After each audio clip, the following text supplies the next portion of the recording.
আসসালামু আলাইকুম বন্ধুরা, কেমন আছো? আলহামদুলিল্লাহ আমি ভালো আছি। তোমরাও হয়তো আল্লাহ পাকের অশেষ রহমতে ভালো আছো। আমি আজকে তৈরি করেছি টমেটো দিয়ে ডিম ভুনা রেসিপি।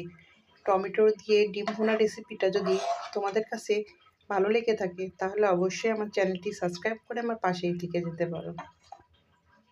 বাসায় মাছ মাংস না থাকলেও এইভাবে টমেটো দিয়ে ডিম ভুনা রেসিপিটা একবার হলেও তৈরি করে দেখতে পারো। তো এখানে আমি টমেটো দিয়ে ডিম ভুনা রেসিপিটাতে কি কি ব্যবহার করেছি, কিভাবে তৈরি করলাম দেখতে থাকো। আজকে আমি তৈরি করব টমেটো দিয়ে ডিম ভুনা রেসিপি। আমি টমেটো দিয়ে ডিম ভুনা রেসিপির জন্য এখানে নিয়েছি টমেটো।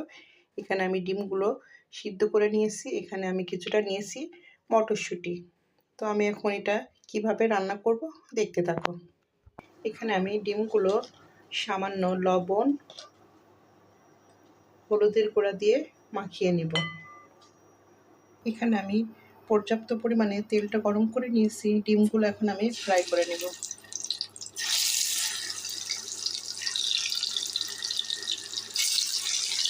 এখানে ডিমগুলো ভাজা কমপ্লিট, আমি তুলে নেব। এরপরে আমি এখানে নিয়েছি রসুন বাটা, আদা বাটা, জিরা বাটা, পেঁয়াজ বাটা, আর এখানে নিয়েছি দারচিনি, এলাচ, তেজপাতা। মশলাটা সুন্দর করে কষিয়ে নেব। এখানে মশলাটা যেন পুড়ে না যায় এই জন্য আমি পরিমাণ মতো পানি দিয়ে নিচ্ছি। এরপরে আমি এখানে 1 চা চামচ লবণ দিয়ে নিচ্ছি। এখানে আমি 1 চা চামচ মরিচের গুঁড়া দিয়ে নিচ্ছি। 1/2 চা চামচ হলুদের গুঁড়া দিয়ে নিচ্ছি। দিয়ে সুন্দর করে মশলা সহ কষিয়ে নেব।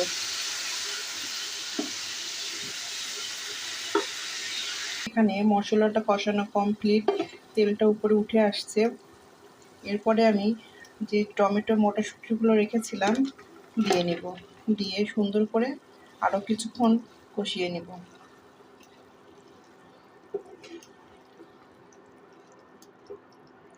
এখানে টমেটোটা সহ মশলা দিয়ে আমি মটরশুঁটিটা সুন্দর করে কষিয়ে নিয়েছি। এরপরে আমি এখানে ধনেপাতা, কাঁচামরিচ অ্যাড করব।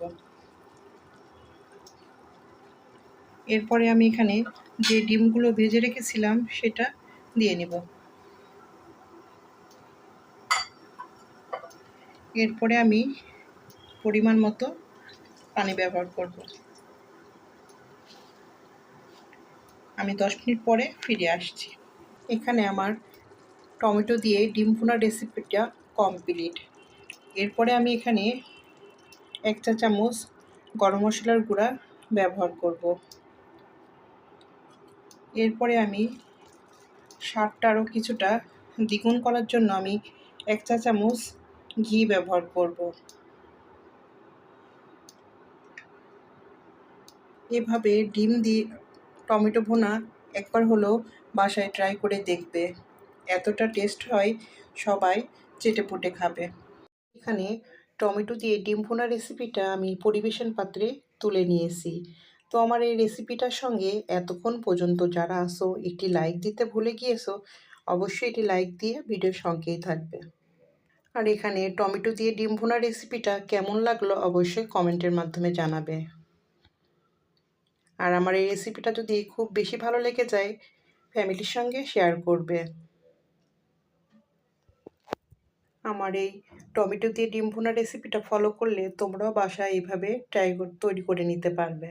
আমার এই রেসিপির সঙ্গে এতক্ষণ পর্যন্ত যারা আছো তাদেরকে অসংখ্য অসংখ্য ধন্যবাদ। নেক্সটে আমি আবার অন্য কোনো ইউনিক রেসিপি নিয়ে চলে আসব। আল্লাহ হাফেজ। আসসালামু আলাইকুম।